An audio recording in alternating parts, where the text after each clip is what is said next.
Coming to the last part of our agenda, practical dosing recommendations. So what are the practical considerations which are very important?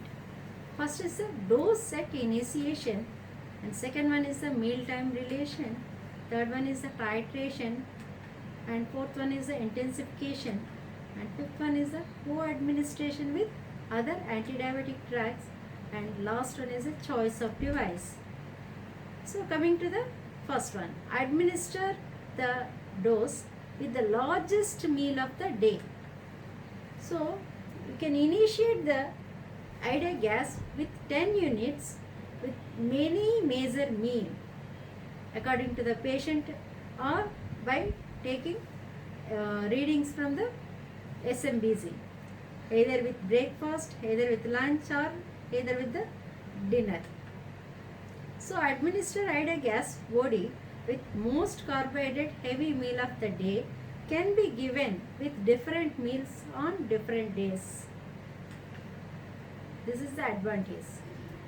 And when coming to the twice a day ida gas, administer with two most carbohydrate heavy meals of the day. The meal size and postprandial glucose response should dictate the ratio of the two doses. It doesn't have to be the same 1:1 split. It may vary. So what are the practical recommendations? Weekly titration using a simple algorithm. If the fasting plasma glucose target is more, increase the dose by 2 units. If the fasting plasma glucose is at target, maintain the same dose. If it is below the target, decrease by 2 units. Coming to the once a day ida gas dose, started with the major meal. The blood glucose considered for titration is only fasting plasma glucose. And coming to the twice a day insulin Degludec Aspart dose, either with pre-breakfast or pre-lunch, and second one is the pre-dinner. The blood glucose considered for titration should be pre-dinner and the pre-breakfast. So intensification with the ida gas. Intensify the ida gas once a day to twice a day. Other insulin regimens, change it to the ida gas. Co-administration with other anti-diabetic medications. So intensifications from ida gas once a day to twice a day. When to intensify? So when the postprandial glucose excursions after 2 meals in 1 week, excursions unresponsive to diet manipulations, you have to intensify the dose.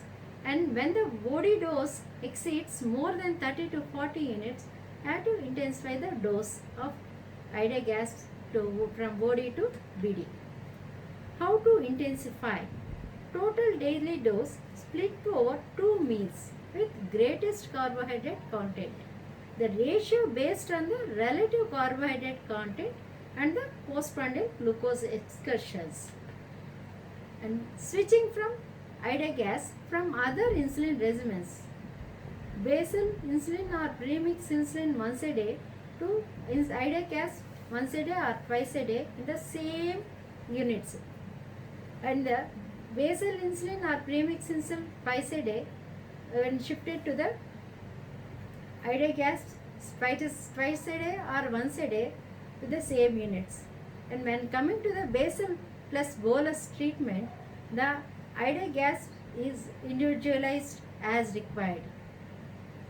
In this context, I say the treatment is individualized and it varies from person to person depending on so many factors. So switching needs to be individualized based on careful consideration of basal bolus doses. Close blood glucose monitoring should be required. Co-administration of ida gas with other OIDs. So ida gas can be used in combination with most OIDs. Concomitant use with SGLT2 inhibitors. So SGLT2 inhibitor plus ida gas initiated subsequently titrate weekly to reduce the risk of side effects. And concomitant use of sulfonylureas If a iodogas administered twice a day, discontinue sulfonylureas. If iodogas administered once a day, reduce the dose or discontinue the sulfonylurea treatment for the fear of hypoglycemia, unexplained hypoglycemias. And concomitant use with GLP-1 receptor agonist, adding iodogas to a GLP-1 receptor agonist, initial daily dose of 10 units is recommended. Adding GLP-1 receptor to iodogas, the insulin dose may need to be decreased or based on the glycosylated hemoglobin. No additional considerations when combining iodogas with metformin or alpha glucosidase inhibitors or dipeptidyl peptidase 4 inhibitors, that is DP4 inhibitors. Coming to the devices, which is convenient and patient friendly insulin pen devices of iodogas. It can be used in two devices. One is the FlexTest use and throw, and one is the durable pen NovoPen 4. FlexTest is a disposable insulin pen. It has no push button extension. It has unique injection mechanism. It requires very low dose force. End of the dose, you can hear it like accurate and consistent dosing. And coming to the NovoPen 4, a durable insulin pen, accurate dose delivery for more than 5 years, and low dose force to inject, easy dose adjustment, easy to read dose scale, and quick and simple to use. And iodogas, a prudent choice for Indian scenario due to lower hypoglycemia and mealtime flexibility, simple regimen, convenience of device, better quality of life, and cost effectiveness, and it provides safety, efficacy, simplicity, convenience, flexibility, and most important is quality of life, and all put together. And iodogas provides effective glycemic control of fasting plasma glucose and postprandial glucose and glycosylated hemoglobin. So coming to our case, Mrs. Subha, and in this case we initiate iodogas, which is most effective and most suitable. So optimal efficacy and safety at initiation, insulin therapy fits into the lifestyle of the patient and offers flexibility, offers convenience, better quality of life, and cost effective.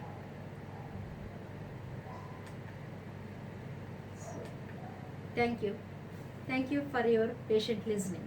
Take a message. Huh? Take a message. Thank you, madam. Thank you for your valuable